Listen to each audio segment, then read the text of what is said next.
Greetings fellow Whovians and welcome to Timey Wimey Review. Say what you like about the Legend of the Sea Devil, the Doctor Who special that was broadcast over Easter, but one thing we can all agree on is we are very excited about the centenary special that's going to be broadcast later this year. Because not only are we having returning monsters and villains, plus this episode being the final episode of the 13th Doctor before she regenerates, but we're also having the return or surprise returns of two former companions from the classic era of Doctor Who in the form of Ace and Tegan. And whilst many of you, myself included, would have seen these companions in action back in the 80s, there is certainly a generation or two that would not really have seen these companions before and not quite sure who they are. So please hit the subscribe button as I do a whistle-stop tour guide on who is Ace and Tegan. Let's start off with the former companion to the 7th Doctor, Ace, known as Dorothy McShane, a streetwise teenager from the suburb of Perivale, London, who has a habit of making homemade explosives known as Nitro 9. A freak accident, or so she thought at the time, with her Nitro 9 caused her to arrive at a distant planet in the future, where she worked as a waitress on Iceworld. This is where she encounters the 7th Doctor and Mel in the story Dragonfire, which you can check out the review of after this video here.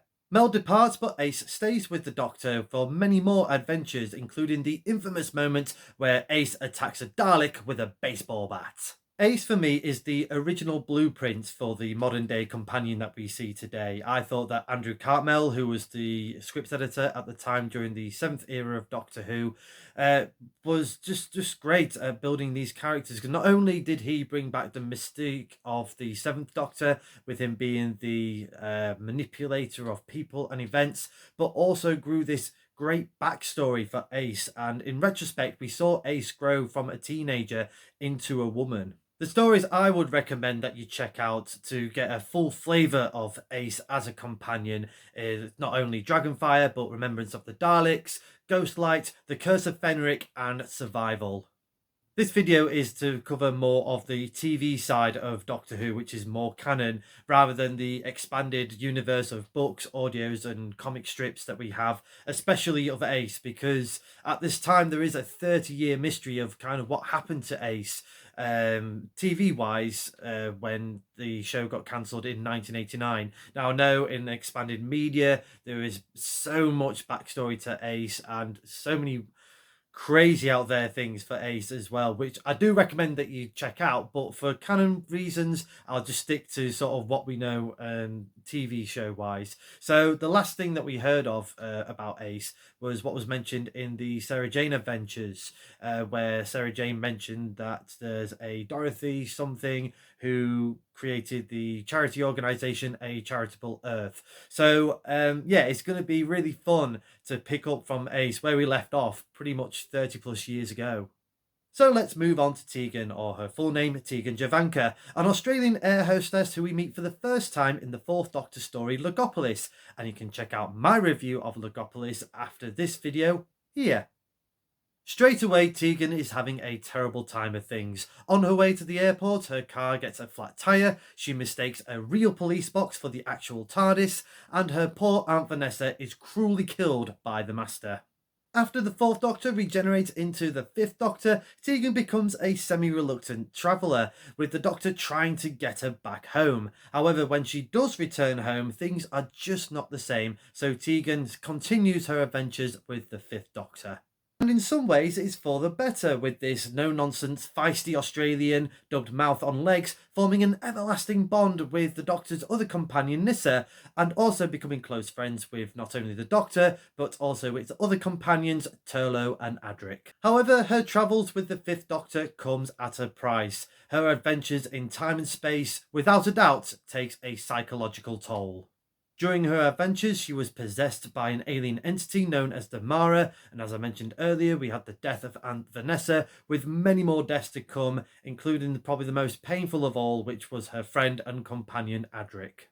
After witnessing so much death and destruction, Tegan parted ways with the Doctor in the story Resurrection of the Daleks. To quote Tegan herself, "It stopped being fun, Doctor." Since that happened nearly 40 years ago, the only thing we do know about Tegan was, again, what was mentioned in the Sarah Jane Adventures, where Sarah Jane mentioned that Tegan is living in Australia fighting for Aboriginal rights. Tegan was one of the first companions to have additional characters as part of a backstory. So, for example, Aunt Vanessa. So, in modern Doctor Who, that's quite common these days. You know, you think of Yaz with her family, as well as Rose Tyler and Clara Oswald. But back in classic Doctor Who, that wasn't really a thing. You know, it's just basically this is a companion, that's it. You don't really get much more additional characters on there. So if you haven't got time to watch all of the adventures featuring Tegan, the stories that I do recommend that you do check out is Logopolis, Kinder, Earthshock, Snake Dance, and Resurrection of the Daleks. So they are the cliff notes of Who is Ace and Tegan, and I'm very excited to see both of them in action once again for the centenary special later this year. But if I had to pick which one out of the most I'm looking forward to, I'm gonna have to pick Tegan, and it's only just by an inch. But the reason being is just because of the psychological baggage that was left after Tegan departed the Fifth Doctor in Resurrection of the Daleks. So I'd really like to see how they pick up their relationship after nearly 40 years of not, well, assuming 40 years of not seeing each other.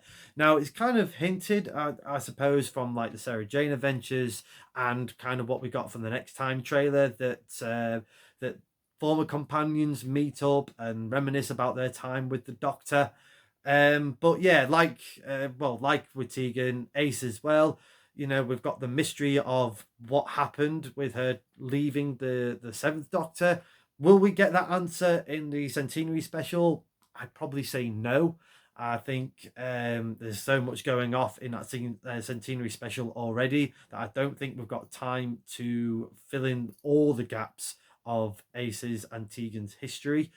But if you're going for the sort of Ace's history, I think that's something that you could easily spin off and do alone, maybe as Big Finish Audio to sort of tie in with a canon, I suppose, or just a TV spin-off of its own. You know, Russell T Davies has come in. I'm sure he would like to do some more spin-offs, and that'll be a nice little planted seed for Ace's own separate adventures.